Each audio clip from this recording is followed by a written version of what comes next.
ఇక సిరిసిల్లలో BRS working president KTR మాట్లాడుతున్నారు. ఇప్పుడు ఆ లైవ్ చూద్దాం. నా ప్రధానమంత్రి గారు వచ్చినప్పుడు ముఖ్యమంత్రి రేవంత్ రెడ్డి పోయి ఆయన రిసీవ్ చేసుకున్నాడు, సభలో పాల్గొన్నాడు. అక్కడి వరకు బాగానే ఉంది. మనం కూడా 2014 నుంచి 2021 వరకు మోడీ గారికి ఎంత గౌరవం ఇవ్వానో అంతకంటే ఎక్కువనే ఇచ్చినాం. మస్తుగా పోయినాం, మస్తుగా రిసీవ్ చేసుకున్నాం. మేము కూడా పోయి లైన్లు కట్టి నిలబడి ముఖ్యమంత్రి గారు ఆనాడు మంత్రులు తండోపతండాలుగా ఆయన పిలిస్తే మేము కూడా పోయినాం. 7 ఏళ్ల పాటు తండ్లాడినాం. కానీ నేనేమి అడుగుతాం, మొండి చేయి తప్ప ఏముండదు, అంత ఉతకేసే అని చెప్పి 21 అర్థమైంది. అప్పటి నుంచి పోవుడు కూడా బంద్ చేసినాం. ఎందుకంటే ఈ పెద్ద మనిషి వస్తాడు, చేతులు ఉప్పుకుంటూ వస్తాడు, చేతులు ఉప్పుకుంటూ పోతాడు. అటు ఆంధ్రప్రదేశ్కి పోతే అమరావతి కొత్త రాజధాని కట్టుకుంటే అక్కడ తట్టడు మట్టి లొట్టెడు నీళ్లు తెచ్చిండు తప్ప ఏమి ఇయ్యలే. మనకు కూడా 7 ఏళ్లలో ఏమి ఇయ్యలే. కాబట్టి నేను కలుసుడు దండుగా ఉతకేసి అని చెప్పి మనం పోవుడు బంద్ చేసినాం. సరే, ఈయన కొత్త మురిపం కాబట్టి నిన్న ఈయన పోయిండు, రేవంత్ రెడ్డి పోయిండు, రిసీవ్ చేసుకున్నాడు, సభలో కూడా కలిసి పాల్గొన్నాడు. అవన్నీ బాగానే ఉన్నాయి.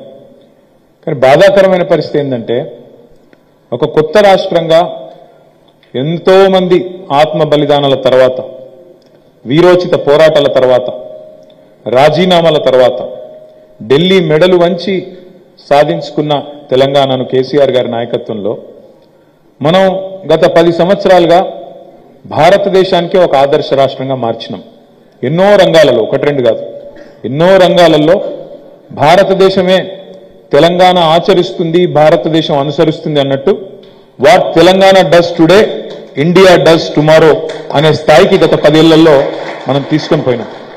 ఎక్కడ పోయినా మనం తెలంగాణ మోడల్ గురించి చర్చ. భారతదేశం అంతటా కూడా మంచినీళ్ళు ఇచ్చే పథకానికి స్ఫూర్తి హర్ ఘర్ జల్ అనే మోడీ గారి పథకానికి స్ఫూర్తి మన మిషన్ భగీరథ. భారతదేశం అంతటా అమృత్ సరోవర్ అనే ఒక పథకం పెట్టింది. ఏది? మన చెరువులను బాగు చేసుకునే కార్యక్రమం. దానికి స్ఫూర్తి మన మిషన్ కాకతీయ. అదేవిధంగా భారతదేశం అంతా నగర 1 అనే ఒక కార్యక్రమం పెట్టిండ్రు. దానికి స్ఫూర్తి మన అర్బన్ లంగ్ స్పేసెస్ పేరిట మనం హరితహారం ద్వారా తీసుకున్న కార్యక్రమం. అదేవిధంగా భారతదేశంలోని ఎన్నో కార్యక్రమాలు, మన ఇండస్ట్రియల్ పాలసీ కావచ్చు, ఇంకోటి కావచ్చు, ఇవన్నీ దేశానికే స్ఫూర్తిదాయకంగా మారి ఇవాళ దేశంలోని ఎన్నో పథకాలు, ఉదాహరణకు రైతు బంధు మనం పెట్టిన పథకం 2016-17లో కేసీఆర్ గారు పెట్టిన పథకం, తర్వాత అది కేంద్ర ప్రభుత్వం PM కిసాన్ అని చెప్పి కాపీ కొట్టి వాళ్ళు కూడా పెట్టుకున్నారంటే దేశానికే ఆదర్శంగా మారింది తెలంగాణ మోడల్. తెలంగాణ మోడల్ అంటేనే ఇలా దేశంలోని వివిధ రాష్ట్రాలు, కేంద్ర ప్రభుత్వం కూడా కాపీ కొట్టే పరిస్థితి వచ్చింది. అట్లాంటిది ఈ ముఖ్యమంత్రి రేవంత్ రెడ్డి మోడీ గారిని బుట్టలేసుకోవడానికి, ఆయనను మచ్చిక చేసుకోవడానికి 4 మాటలు చెప్పి ఇచ్చుకం పుచ్చుకం చెప్పి ఆయన ప్రాపకం కోసం నిన్న ఆయన ఏదో మస్కగొట్టాలని చెప్పి ఏం చేస్తున్నాడు, ఏమంటున్నాడు మాట్లాడుకుంటా. మొదటి పాయింట్ ఏంటంటే ఆయన బడే బాయట, ఈయన చోటే బాయట. బడే భయ చోటే భయ, అది మన దగ్గర ఒక కహావట్ ఉంటుంది తెలంగాణలో. బడే మియాతో బడే మియా, చోటే మియా సుబానల్లా అని. ఆయన ఏం చేయలేదు, ఈయనేం చేయడు. గింతే ఒక దిక్కేమో ఆయన బడే బాయ్ అని ఆయన గురించి చెప్తాడు. రెండో సిగ్గు లేకుండా బాధ ఎక్కడ అనిపించిందంటే, సరే నీ బడే బాయ్ కావచ్చు, నువ్వు పాతకాలంలో బీజేపీలో పనిచేసినవని కాబట్టి నీకు ఉండొచ్చు ఆ గుల.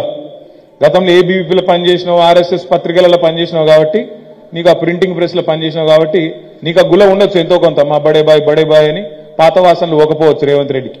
కానీ బాధ ఎక్కడ అనిపించిందంటే, ఏ ఆత్మగౌరవం గల తెలంగాణ బిడ్డ కూడా, ఆత్మగౌరవం ఉన్న ఏ తెలంగాణ బిడ్డ కూడా ఇవాళ తెలంగాణ మోడల్ గురించి చెప్తాడు కానీ, మా తెలంగాణ మోడల్ భారతదేశంలో నెంబర్ 1 మోడల్ అని చెప్తాడు కానీ, నీ గుజరాత్ మోడల్ని కాపీ కొట్టి నేను కూడా నా రాష్ట్రాన్ని మంచిగా వేసుకుంటాను అని చెప్తాడా?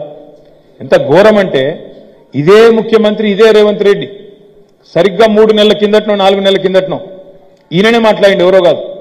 ఏమున్నదా గుజరాత్ మోడల్? అదో మోడలా? గుజరాత్ మోడల్ అంటే మందిని కాల్చి చంపుడా? గుజరాత్ మోడల్ అంటే బొందబెట్టుడా, మందిని చంపుడా, మతం పేరు మీద చిచ్చు పెట్టుడా అని మాట్లాడింది రేవంత్ రెడ్డి. సరిగ్గా 3 నెలలు కాలే, మరి నిన్నేం పుట్టిందో గుజరాత్ మోడల్ చేస్తా అని మాట్లాడుతున్నాడు. ఆత్మగౌరవం ఉన్న తెలంగాణ బిడ్డ ఏ ఒక్కడు కూడా నిజంగా కూడా నిన్న ఆయన మాట్లాడిన మాటను చీత్కరించుకుంటారు, అసహించుకుంటారు. అట్లాంటిది ఆయన మన ముఖ్యమంత్రి కావడం మన కర్మ.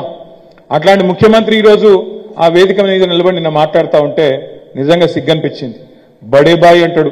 మరి ఆ బడే బాయ్ ఏమిచ్చిండో చోటే బాయ్కి చెవులో ఏం చెప్పిండో మనకు తెలియదు. నాకైతే ఒకటి స్పష్టంగా కనబడతా ఉన్నది, రేవంత్ రెడ్డి భవిష్యత్తు రాష్ట్రంలో కాంగ్రెస్ భవిష్యత్తు నాకైతే నిన్న మీటింగ్తోని మంచిగా అర్థమైంది. ఖచ్చితంగా రాబోయే రోజుల్లో మహారాష్ట్రలో జరిగినట్టు, అస్సాంలో జరిగినట్టు రేవంత్ రెడ్డి గారు వచ్చే ఎన్నికల తర్వాత బీజేపీ తీర్థం పుచ్చుకోవడం ఖాయమనే మాట మాత్రం నేను మీ పక్కా చెప్తున్నా. మరొక ఏకనాథ్ షిండే, మరొక హిమంత బిశ్వాస్ శర్మ ఇక్కడనే ఉడతాడు, కాంగ్రెస్ పార్టీని బొందబెడతాడు. నేను ఉత్తగా ఆషామాషిగా చెప్తలేని మాట. నిన్న రేవంత్ రెడ్డి ఇంకొక మాట అన్నాడు, మీరు వినండి జాగ్రత్తగా. ఏమన్నాడు? బడే బాయ్ ఇట్లనే ఉండాలి, మీ ఆశీర్వాదం మా మీద. ఎన్నికలు 2 నెలలు లేవు, భవిష్యత్తులో కూడా నీ ఆశీర్వాదం నా మీద ఉండాలంటే ఏమన్నట్టు? మా రాహుల్ గాంధీ అంటే తటపార వేస్ట్ కేసు, అది గెలిచేది లేదు, పీకేది లేదు, మళ్ళా నువ్వే ప్రధానమంత్రి అని చెప్పినట్ట కదా. కాంగ్రెస్ ముఖ్యమంత్రి, తెలంగాణ ముఖ్యమంత్రి ఎవడన్నా మెడకాయ మీ తలకాయ ఉన్నాడు, ప్రధానమంత్రి నరేంద్ర మోడీ ఆశీస్సులు భవిష్యత్తులో కూడా ఉండాలి, ఏది ఇంకా 2 రోజులలో ఎలక్షన్ పెట్టుకొని అంటాడా ఎవడన్నా? అంటే ఏమన్నట్టు ఉద్దేశం? బరాబర్ మా రాహుల్ గాంధీ వేస్ట్ ఫెలో. నేను అంటలేను, ఆయనతో మీరు నేనన్నాను రాశారు కొంపదీసి, నేను అనలే. రాహుల్ గాంధీ సన్నాసి వేస్ట్ ఫెలో, ఆయనతో కాదు. నేను అంటలేను భయ్, ఆయన అన్నాడు, మళ్ళీ చెప్తున్నా మీకు, ఆయనతో కాదు. నువ్వే అయితే మళ్ళీ ప్రధానమంత్రిని తెలంగాణ ముఖ్యమంత్రి కాంగ్రెస్ వాడు చెప్తే ఏమనుకోవాలి నాకు అర్థం కాదు. వీళ్ళ దివాలా కోర రాజకీయాన్ని, ఇంత దౌర్భాగ్యపు పరిస్థితుల్లో ఇలా కాంగ్రెస్ పార్టీ ఈ రాష్ట్రంలో ఉన్నది. ఒకసారి ఆలోచించండి, ఏం జరుగుతుంది అసలు ఈ రాష్ట్రంలో? ఎన్ని కథలు చెప్పిండి ముఖ్యమంత్రి. లోన్లు తీసుకోని వాళ్ళు ఉరుక్కుంటే తెచ్చుకోపోండ్రి, 2 లక్షల రుణం తెచ్చుకోండి. కేసీఆర్ 1 లక్షనే మాఫ్ చేసిండు. నేను చేస్తా, డిసెంబర్ 8 వరకు బ్యాంకులకు ఓన్రి తెచ్చుకోండి. 9 తారీఖు నేను వస్తున్నా, సంతకం పెడతా, 2 లక్షల రుణమాఫీ చేస్తా అన్నాడు. 2 రూపాయలు మాఫ్ అయిందా? 2 లక్షలు అన్నాడు. డిసెంబర్ 9 పోయింది, జనవరి 9 పోయింది, ఫిబ్రవరి 9 పోయింది, మార్చి 9 రానే వస్తాను.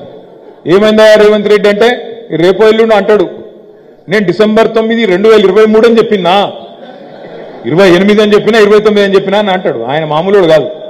నిజంగా తప్పు రేవంత్ రెడ్డిది కాదు. నిజంగా రేవంత్ రెడ్డి గారిని అభినందించాలి. ఒక విషయం రేవంత్ రెడ్డి గారిని ఒక విషయంలో అభినందించాలి. ఏ విషయంలో? ఆయన చాలా స్పష్టతలో ఉన్నాడు. ఎంత మంచిగా చెప్పిండు ఆయన.